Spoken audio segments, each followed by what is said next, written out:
A paz na guerra entre a Rússia e a Ucrânia está ao nosso alcance. Estamos agora muito perto, 90% do caminho já foi percorrido, restam apenas 10%, e nós... Não, estou brincando. É o que as pessoas estão falando em voz alta, mas não é verdade. E se alguém estiver se empolgando com isso, né, assim que começarmos a ouvir o que as pessoas estão realmente dizendo de todos os lados, do lado da Ucrânia, do lado europeu, do lado americano e do lado russo, você verá que, sim, na verdade, não estamos nem um pouco mais perto de um fim para esta guerra. E ao que me parece, muitos no Ocidente, especialmente a Europa e Zelensky, não querem que isso chegue a uma paz, pelo menos nos termos oferecidos pela Rússia. Para nos ajudar a entender, recebemos um dos nossos convidados mais populares, o coronel Douglas Macgregor, analista de defesa e política externa, ex-conselheiro do secretário de defesa e veterano de combate condecorado. Doug, como sempre, bem-vindo ao programa. Bem, usar a palavra sentido provavelmente dignifica todo este evento mais do que merece. Não há muito sentido envolvido, então... Não, definitivamente não há. Muitas palavras, mas...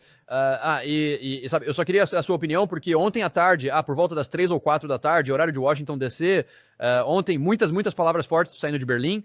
O chanceler Merz foi um dos líderes, né? Ele fez uma coletiva de imprensa com Zelensky lá, e ele está dizendo: estou muito otimista e confiante, esperançoso de que estamos quase lá, estamos quase no fim, onde temos um acordo para que possamos acabar com esta guerra. Né? O que você diz a isso?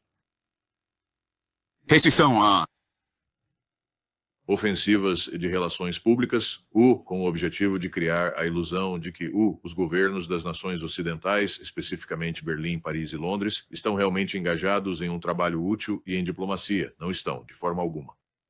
Então, tudo isso não passa de conversa fiada sem qualquer sentido. Eu desejava que fosse mais, mas simplesmente não é. E mais uma vez, nada do que eles falam, nada do que eles mencionaram, realmente aborda de forma fundamental os planos e as propostas originais que foram submetidas pelos russos.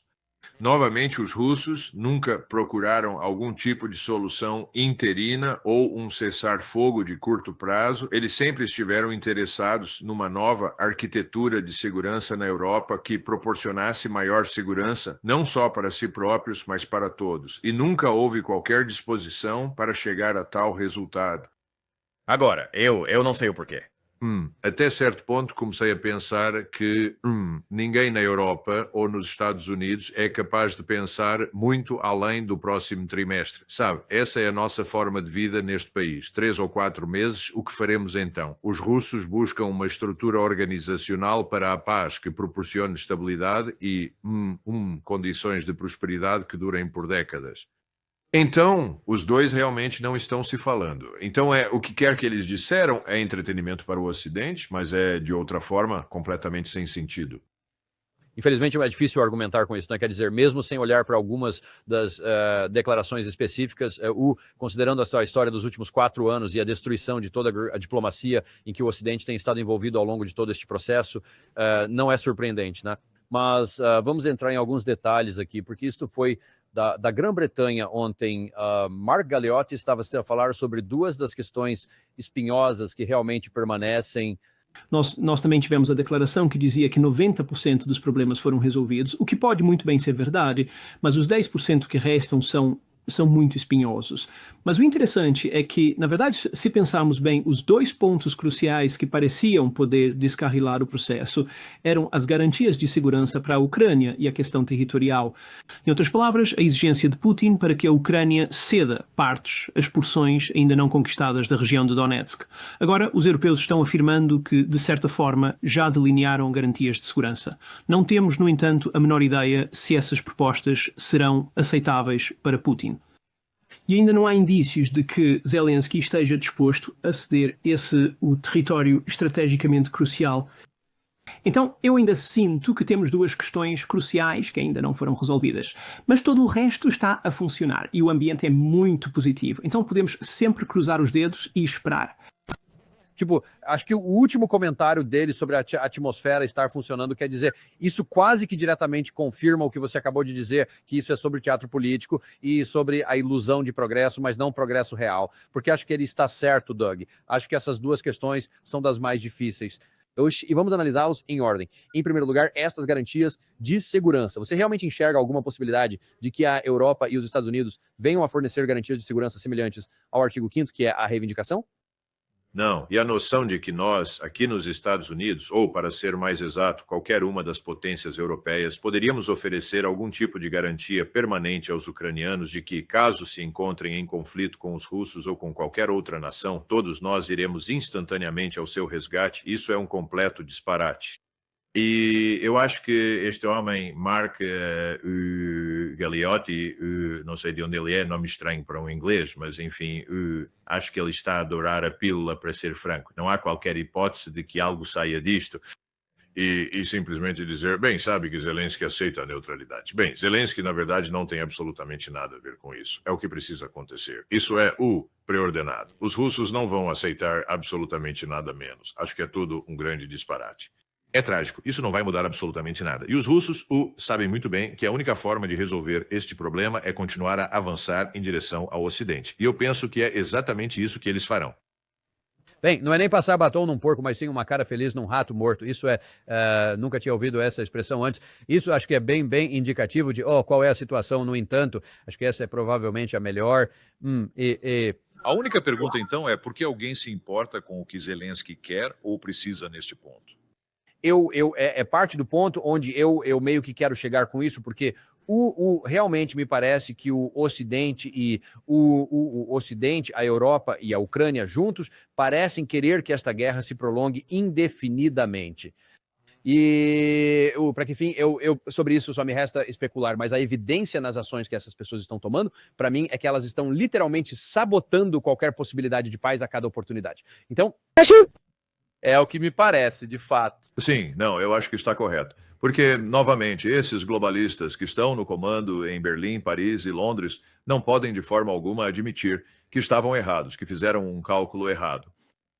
É muito mais fácil ficar discursando sobre vamos nos preparar para a guerra que é inevitável no futuro para proteger a civilização dos russos que são agressivos, certo? Boa sorte com isso, sabe? Quantos anos isso vai demorar? É tudo um disparate, é uma loucura. E os russos não têm interesse em entrar em guerra com absolutamente ninguém.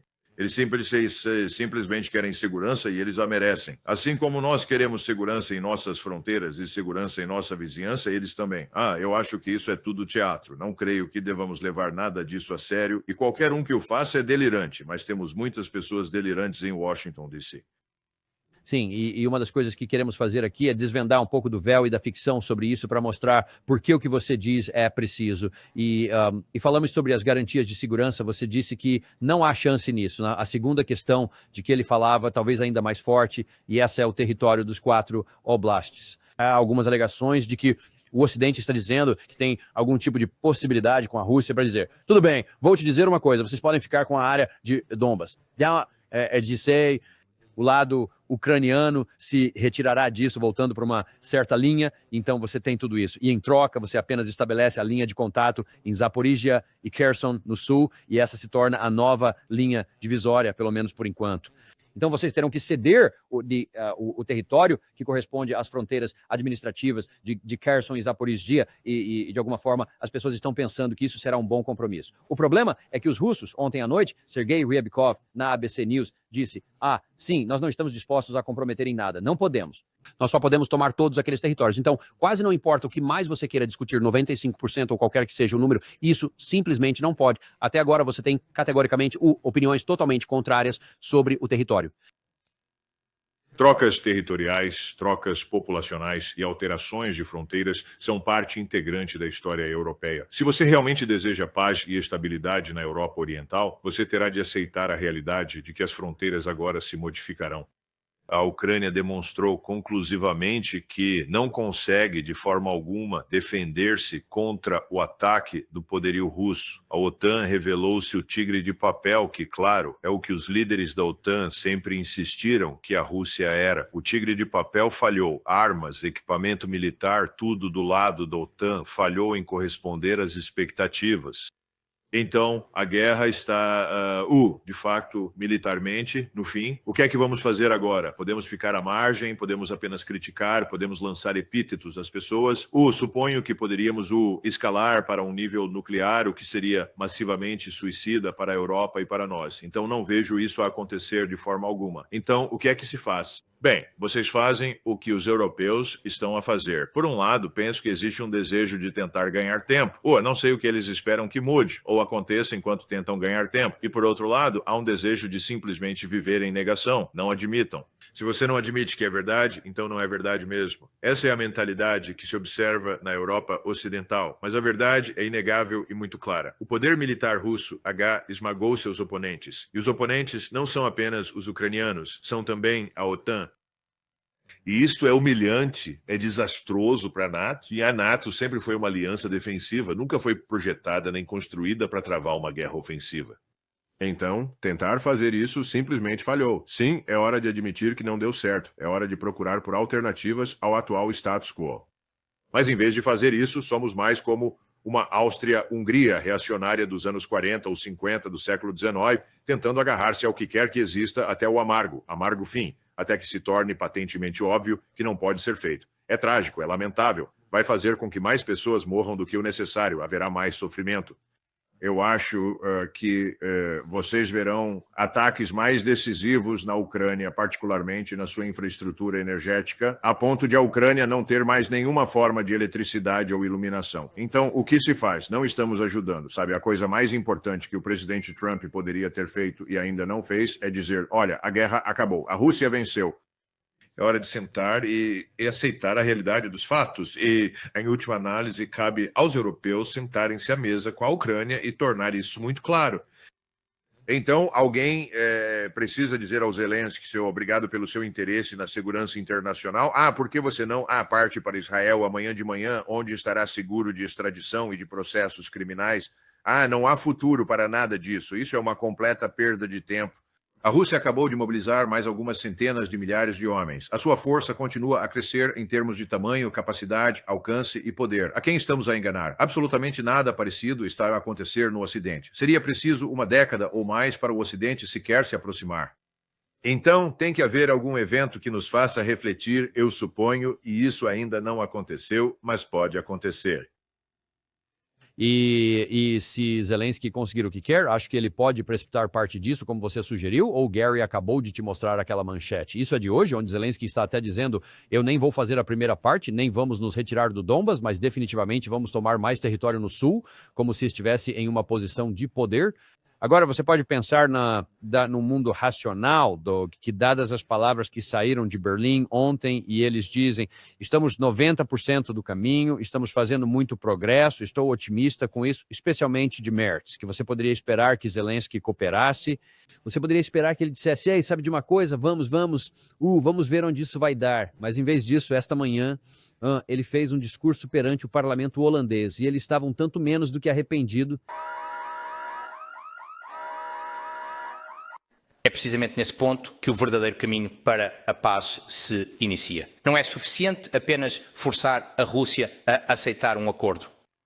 Não é suficiente apenas que pare de matar. Temos de fazer com que a Rússia aceite que existem regras e limites no mundo e que não pode iludir toda a gente indefinidamente. Este é o único caminho para uma paz verdadeiramente duradoura. Senhoras e senhores, juntamente com parceiros, estamos trabalhando não só para parar o derramamento de sangue, mas para mudar a situação ao longo das fronteiras da Rússia, para que não haja oportunidade de começar outra guerra. E nós compreendemos que criminosos não mudam da noite para o dia. É por isso que as conversas hoje em dia não são apenas sobre um cessar-fogo, mas sim sobre garantias de segurança. Isso não se trata apenas de diplomacia, não se trata apenas de segurança física. Trata-se também de fazer a Rússia finalmente aprender a viver sob o Estado de Direito. Então, ele está demonizando a Rússia, chamando-os de um regime criminoso, dizendo que eles precisam aprender a viver com a nossa versão da lei e que não é o bastante forçá-los a fazer todas essas coisas. Tem que ser basicamente uma derrota completa da Rússia. E isso está tão distante de qualquer tipo de realidade e ainda assim vindo... Por um lado, isso pode parecer, Doug, e me diga o que pensa, é quase como um cuspe na cara do que os líderes europeus acabaram de dizer sobre um acordo negociado, porque tudo isso será recebido como uma capa vermelha para um touro bravo na Rússia. Todas as palavras de Zelensky se aplicam de forma preeminente a ele próprio e à Ucrânia e não à Rússia. É ele quem está vivendo uma mentira que é fundamentalmente enganosa e irrelevante. A verdade é que os Países Baixos são pessoas agradáveis. Todos que passam tempo com os holandeses geralmente gostam deles, são pessoas boas, mas são irrelevantes. Esta é a outra tragédia da Europa. Muitos desses pequenos agrupamentos tribais sobreviveram por séculos em um estado de autonomia, quando na verdade provavelmente não deveriam ter. E toda a noção da União Europeia e da OTAN e assim por diante sempre esteve apoiada numa fundação de poder militar e econômico americano, e principalmente alemão e britânico. Ora, o poder econômico se foi desperdiçado e esbanjado. O poder militar está muito diminuído. Então, essas velhas estruturas não significam muito. Aparecer e dar essa declaração ridícula aos holandeses, acho que diz mais sobre os holandeses do que sobre Zelensky. Zelensky está apenas mentindo descaradamente, mas ele faz isso há anos. Os holandeses, no entanto, estão vivendo num mundo de fantasia. Um mundo de fantasia em que eles têm voz, são realmente importantes e todos deveriam ouvi-los. Receio que não. E esta é a grande tragédia da Europa. Não há liderança, não há unidade de propósito, não há unidade de esforço, não há unidade de comando. E não vejo que isso vá mudar imediatamente, mas eventualmente teremos de assistir a uma reorganização e consolidação dos Estados europeus em algo diferente do que são agora, que é esta confederação frouxa de pequenos povos que se acham importantes. Você sabe, é difícil e me sinto muito mal por ter que dizer isso, mas é onde estamos. Doug, tenho que ser honesto com você, eu acho que deveria exigir muito mais. Comentário baseado no que estamos prestes a ver. Vou mostrar-vos mais alguns comentários num segundo, mas antes de eu chegar aonde a Europa está e porque acho que eles merecem mais condenação, quero mostrar-vos um pouco da América. Então, esta não é a administração, mas alguém que, como amigo, está a tentar dar bons conselhos. E eu acho, este é um conselho de um amigo, eu acho que eles precisam baixar a idade de recrutamento de 25 para 18, para ter mais homens no campo de batalha e para garantir que o país como um todo esteja suportando o fardo desta guerra igualmente. Isso para mim, Doug, foi simplesmente, eu fiquei chocado. Até eu fiquei chocado quando ouvi isso, porque uma coisa que você fala é que não há visão, não há estratégia nenhuma aqui. Apenas sabe de uma coisa? Há mais caras que podemos pegar lá de baixo e jogar no moedor de carne, porque ele não ofereceu em nenhum momento um caminho para dizer, ao adicionar pessoas à equipe, isso pode mudar a situação no campo de batalha por X e Z, nem sequer tocou no assunto. Sabe, eu acho que todo mundo deveria sofrer do lado da Ucrânia. Isso é um conselho de um amigo. O que você diz a isso? Ora, na história da Europa, este é um momento em que a guerra perdeu em grande parte a sua utilidade. A ideia de que povos e estados europeus deveriam estar envolvidos em guerra uns com os outros é absurda. Até certo ponto comecei a pensar que os últimos 80 anos de relativa paz e estabilidade resultaram na criação de uma nova e perigosa fantasia, que a guerra moderna é algo que se pode travar sem colocar a própria existência da sua sociedade em risco. Na Europa, isso não é verdade. Pensávamos que tínhamos aprendido essa lição, ao longo das duas guerras mundiais, mas, novamente, lembre-se, nós interviemos nestas guerras e a intervenção distorceu a dinâmica normal. E a nossa presença por 80 anos na Europa distorceu a dinâmica natural da região. Povos que, de outra forma, estariam dispostos ou até mesmo compelidos a cooperar uns com os outros, não o fizeram porque nós, essencialmente, os mimamos e permitimos que agissem de forma independente, quando não deveriam ter tido essa permissão. Eu não sei quantas vezes me sentei em reuniões no Quartel-General Supremo das Potências da Luz na Europa, onde pessoas chegavam de diversos, países, e havia uma discussão sobre quem vai contribuir com o quê. É uma outra versão dessa chamada coalizão dos dispostos. Bem, quantos soldados os holandeses enviarão? O que os noruegueses enviarão? O que os croatas, os eslovenos, os poloneses enviarão? E não era uma aliança verdadeira no sentido de que estivesse orientada para um inimigo específico, que é realmente a razão pela qual as alianças se desenvolvem. Eles se desenvolvem em resposta ao que consideram uma ameaça séria. Mas não existe uma ameaça séria vinda da Rússia. E eu creio que cada vez mais europeus compreendem isso e estão se afastando desse disparate. Mas na ausência desse tipo de coisa, você tem essa noção boba de uma coalizão dos dispostos. Ah, vocês são bons. Você vai conosco, todos nós vamos cometer suicídio juntos. Bem-vindos, venha, junte-se a nós. É uma ideia estúpida, mas é onde estamos. Não vai dar certo.